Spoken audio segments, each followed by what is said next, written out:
आप जुड़े हुए हैं जीएम एजुकेशन। साथियों, चर्चा करेंगे विशिष्ट शिक्षक नियमावली से लेकर प्रश्न पत्र तथा परीक्षा कब होगी।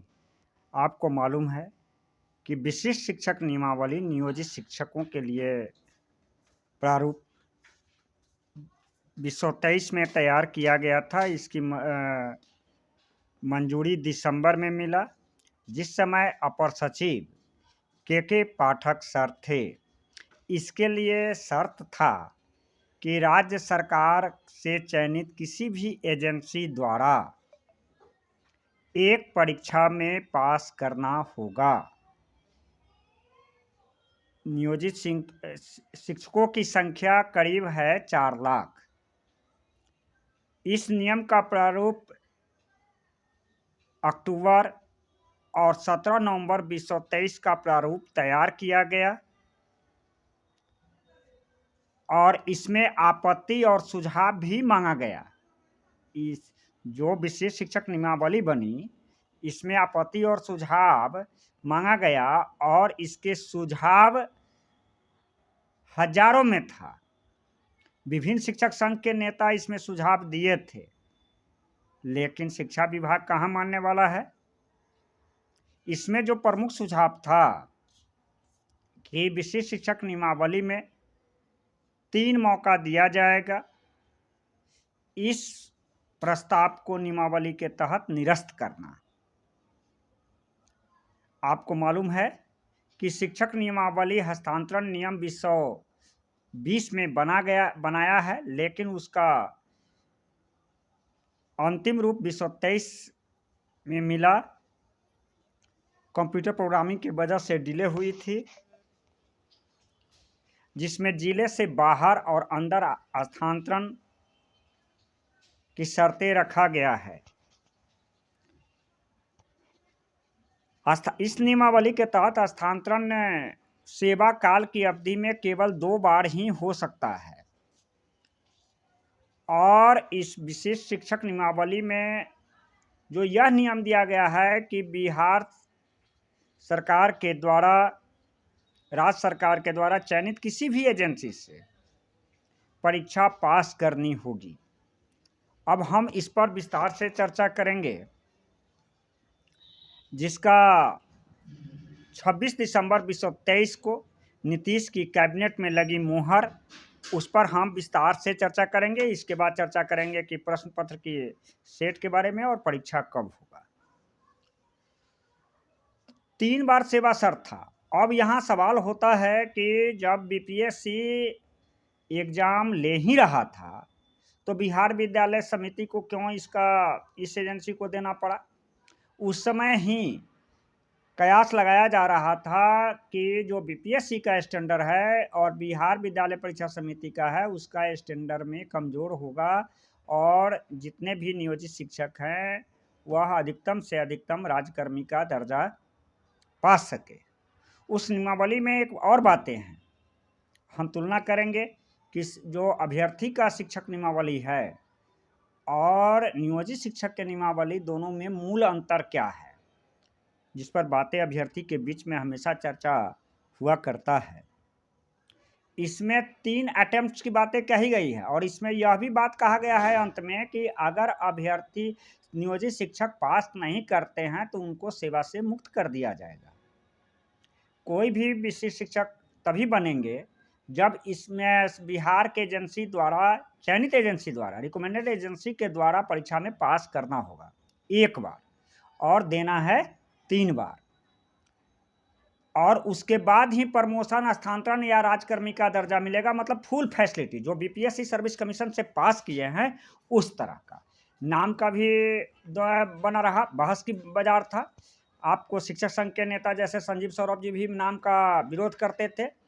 सहायक अध्यापक का नाम का दर्जा मिलेगा जो विशिष्ट शिक्षक नियमावली के तहत पास करेंगे। अब यहाँ पर सवाल आया कि 3 अटेम्प्ट, तो बीपीएससी से भी किसी बिहार सरकार के किसी एक एजेंसी द्वारा, तो ऐसे भी नियोजित टीचर्स हैं जो बिहार के टीआरई 1 टीआरई 2 में भी एग्जामिनी बने हैं। अब उनका 2 अटेम्प्ट काउंट होगा कि ना काउंट होगा, यह प्रश्न बनता है। प्लस विशिष्ट शिक्षक के नियमावली के तहत 3 बार और मौका मिलेगा तो उनको 5 बार मौका मिलेगा या 3 बार मिलेगा, यह तो तय सरकार करेगी। लेकिन विशिष्ट शिक्षक नियमावली के तहत 3 बार का परीक्षा का मौका देना है, जिसमें एक परीक्षा में पास करना है। तो वैसी स्थिति में अगर पास नहीं करते हैं तो वह सेवा विमुक्त माने जाएंगे, ऐसी भी चर्चा है इसमें। और यह अब देखना है कि मेहता जी शिक्षा मंत्री बने हैं तो इस नियमावली में कितना संशोधन करते हैं, चूँकि इस आस में अटेम्प्ट्स की बात जो है बिहार के बीपीएससी अभ्यर्थी भी लगाया हुआ है कि नियोजित टीचर्स को अगर अटेम्प्ट्स नंबर ऑफ अटेम्प्ट्स का रिलैक्सेशन मिलता है तो हम लोग भी नंबर ऑफ अटेम्प्ट्स का रिलैक्सेशन लेंगे। अब देखना है कि जो नए शिक्षा मंत्री बने हैं उनसे क्या अपेक्षा है। अब एक बात देखिए कि यह जो 26 दिसंबर को नीतीश के कैबिनेट में जो मोहर लगी विशिष्ट शिक्षक नियमावली में कि अगर पास हुए 3 बार में 1 बार पास करना है, पास नहीं होगा तो सेवा से हटा दिया जाएगा, ऐसी भी नियमावली में है। कितना टफनेस है, और तभी प्रमोशन के हकदार होंगे और इनका नाम सहायक अध्यापक के रूप में होगा।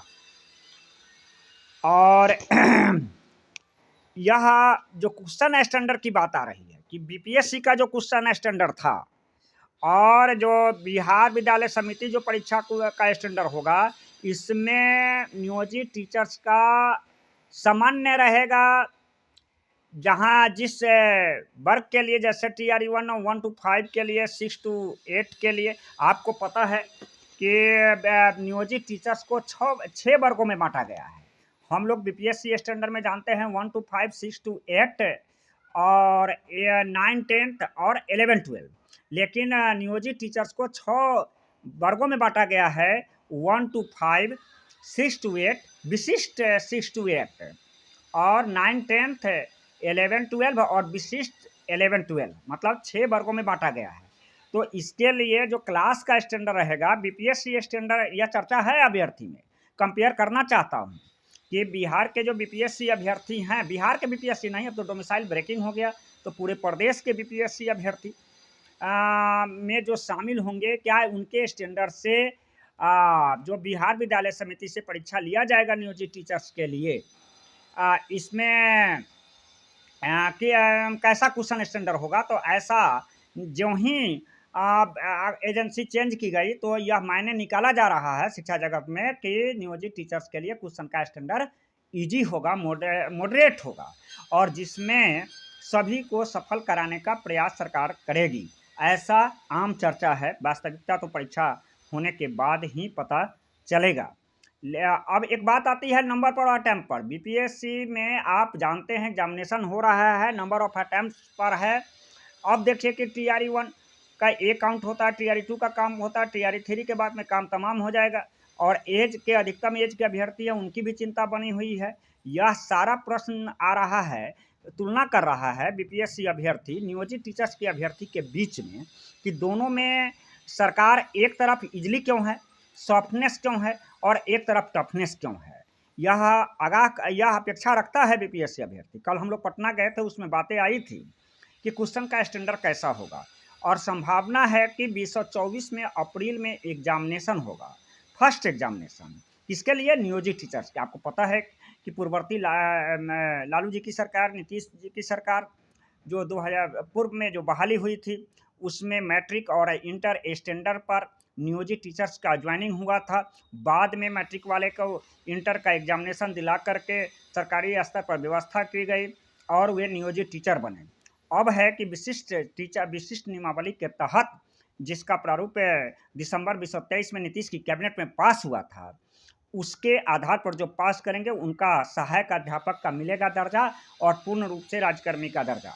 इधर तुलना करते हैं, अंत में मैंने कहा था कि कंपेयर भी करूंगा बीपीएससी शिक्षक अभ्यर्थी, जिसमें 3 अटेम्प्ट्स के से नंबर ऑफ अटेम्प्ट्स का रिलैक्सेशन चाह रहा है, एज रिलैक्सेशन चाह रहा है, और क्वेश्चन मॉडरेट चाह रहा है बीपीएससी अभ्यर्थी। चूँकि अतुल सर अपने बयान में कहे थे, उनका तो रिटायरमेंट होने वाला है, कि पहली जो परीक्षा हुई थी उसमें हम शिक्षकों की योग्यता के बारे में आकलन सही से न कर सके, इसलिए टफनेस क्वेश्चन था।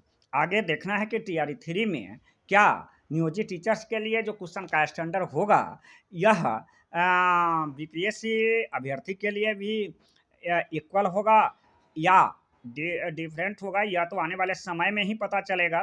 अब बने रहिए जीएम एजुकेशन में। कल चर्चा का विषय हम लोग संवाद कायम किए हैं अभ्यर्थी के बीच में। आप अपना विचार कमेंट के माध्यम से लिखिएगा। मेरा संपर्क सूत्र है 93 048 57 942। धन्यवाद।